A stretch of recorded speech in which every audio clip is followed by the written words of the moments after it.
दोस्तों, social media में एक डिजिटल कंटेंट क्रिएटर के तौर पर काम करते हुए मुझे लगभग अब 3 साल से ऊपर का वक्त हो गया है और पत्रकारिता का करीब ऑल टोटल आप कह सकते हैं 16.5 साल का मुझे अनुभव है।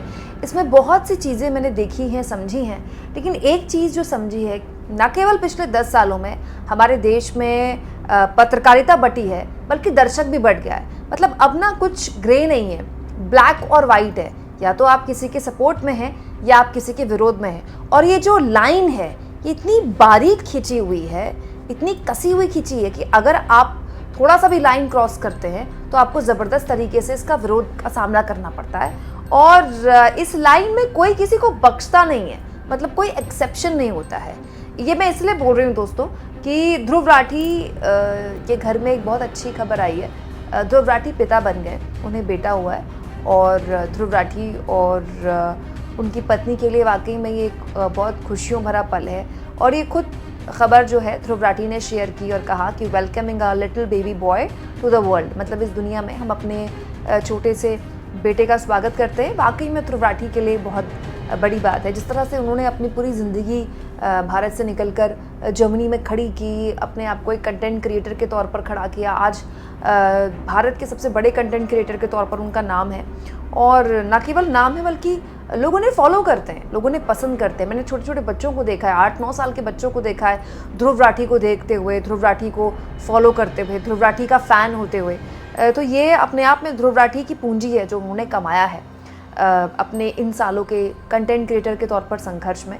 लेकिन ध्रुव राठी के लिए ये एक खुशनुमा पल था। जाहिर तौर पर हर इंसान के लिए जब वो पिता बनता है तो जाहिर तौर पर एक बिल्कुल अलग ही लेवल की खुशी होती है। आपका परिवार 2 से 3 हो रहा है, आप एक नई दुनिया में प्रवेश कर रहे हैं, एक छोटी सी जान को अपनी दुनिया में उसका स्वागत कर रहे हैं। तो पूरा का पूरा परिवार, माता पिता के तौर पर तो ध्रुव राठी और उनकी पत्नी के लिए एक पल खास है ही, बल्कि पूरे के पूरे परिवार के लिए बड़ा खास पल होता है। और इसीलिए इस पल को ध्रुव राठी ने साझा भी किया सोशल मीडिया में तमाम तरह के लोगों को।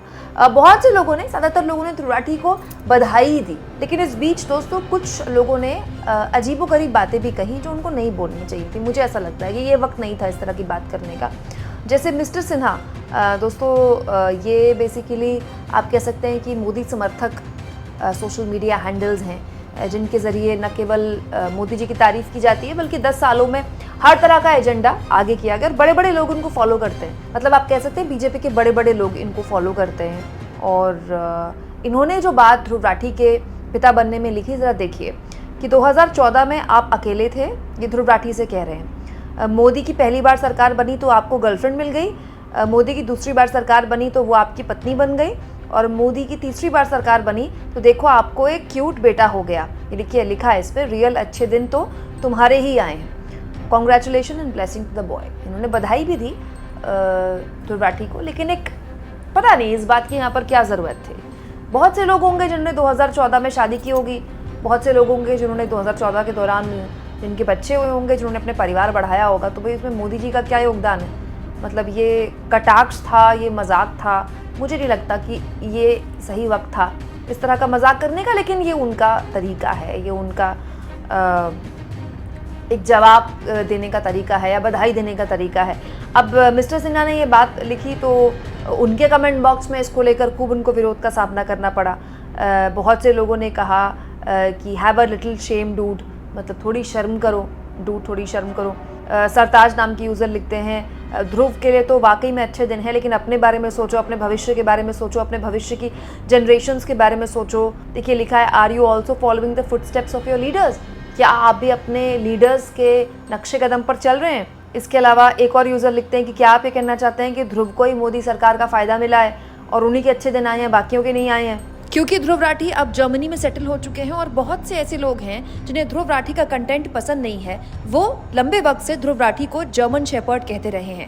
इस बीच एक यूजर ने इन तस्वीरों पर कहा, जर्मन शेपर्ड के अच्छे दिन। सोचिए, एक नए बने पिता को जब इस तरह के शब्द सुनने को मिलेंगे या देखने को मिलेंगे तो उसे कैसा महसूस हुआ होगा। और एक शख्स ने तो हद ही कर दी, वो लिखते हैं ध्रुव राठी के जो बेटे हैं वो एक शानदार आतंकवादी बनेंगे। देखिए लिखा है, Dhruv Rathee son is going to be a terrific terrorist.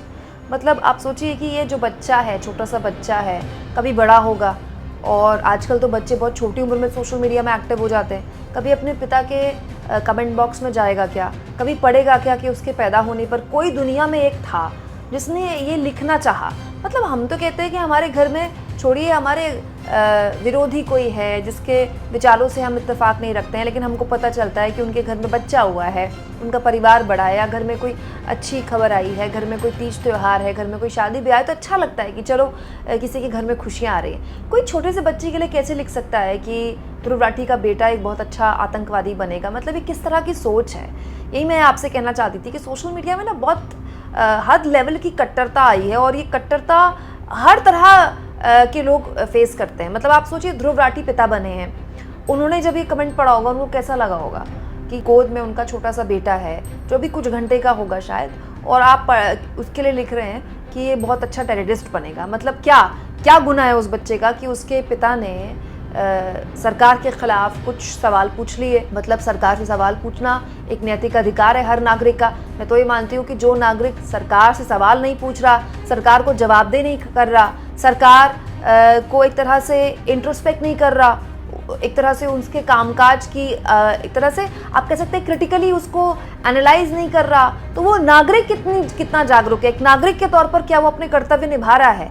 ये अपने आप में एक सवाल है। हो सकता है ध्रुव राठी भारत के आप नागरिक ना हो, जर्मनी में सेटल हो गए हैं, वहीं के नागरिक हो गए, लेकिन दुनिया के किसी भी कोने में अगर कोई भारतीय है तो वो भारत को लेकर अच्छी या ऐसी बातें बोल सकता है जिससे वो इत्तेफाक रखे या ना रखे। अब हमारे मोदी जी विदेश जाते हैं तो मोदी के नारे लगवाए जाते हैं ना बहुत सारे भारतीयों से। अभी अमेरिका गए हुए हैं, बहुत सारे भारतीय मोदी के नारे लगाते हैं। कोई उनसे थोड़ी पूछता है आपको इतना ही भारत अच्छा लग रहा है, मोदी जी अच्छे लग रहे हैं तो यहीं आकर बस जाइए ना। दोस्तों, वो लोग जो मोदी जी का स्वागत करते हैं, चाहे वो अमेरिका में जाएं कहीं और जाएं, अगर उनको लगता है कि भारत इतना बदल गया है, विश्वगुरु बन गया है, हम तो नहीं कहते उनसे वापस आ जाइए भारत, यहीं सेटल हो जाइए, यहाँ कर देखिए कितना बदला है। भाई वो उनकी ज़िंदगी है, उनको लगता है कि भारत बदल गया है, वो स्वागत करते हैं मोदी जी का, तो उसके लिए हमें कोई दिक्कत नहीं है। ठीक वैसे ही ध्रुव राठी अगर विदेशी नागरिक बन गए, उनके पास पासपोर्ट विदेशी है लेकिन वो दिल से हिंदुस्तानी है, अपने आप को हिंदुस्तान की दिक्कतों से कनेक्ट कर पाते हैं, तो ये उनका अधिकार है इस तरह की बातें रखना। लेकिन अगर वो अपनी खुशी हमसे साझा कर रहे हैं, उसमें भी हम इस तरह की बातें कर रहे हैं कि तुम्हारे असली अच्छे दिन तो तुम्हारे आए हैं, मोदी की सरकार बनी तो तुम्हारी गर्लफ्रेंड बन गई, फिर तुम्हारी बीवी बन गई, फिर तुम्हारा बेटा हो गया। मतलब ये तो आप अपनी तुच्छ मानसिकता बता रहे हैं कि औरतों को लेकर आपकी क्या मानसिकता है। दोस्तों, आप इस मुद्दे पर क्या सोचते हैं? कमेंट बॉक्स में ज़रूर लिखें। और इसके साथ साथ जो भी हो, ध्रुव राठी के लिए एक अच्छी खबर है। हम तो यही चाहेंगे कि ध्रुव राठी, उनकी पत्नी और उनके बेटे के लिए आने वाला भविष्य उज्जवल हो और बेटा हमेशा स्वस्थ रहे और खुश रहे। खूब आशीर्वाद उसे। आप किस तरह से ध्रुव राठी को बेस्ट विशेस देना चाहते हैं, उन्हें शुभकामनाएं देना चाहते हैं, कमेंट बॉक्स में ज़रूर लिखें। और जितना हो सके दोस्तों, चैनल को शेयर करें, सब्सक्राइब करें और थैंक्स और ज्वाइन, ये 2 ऑप्शन हैं जिसके जरिए आर्थिक तौर पर भी आप चैनल के हाथ मजबूत कर सकते हैं।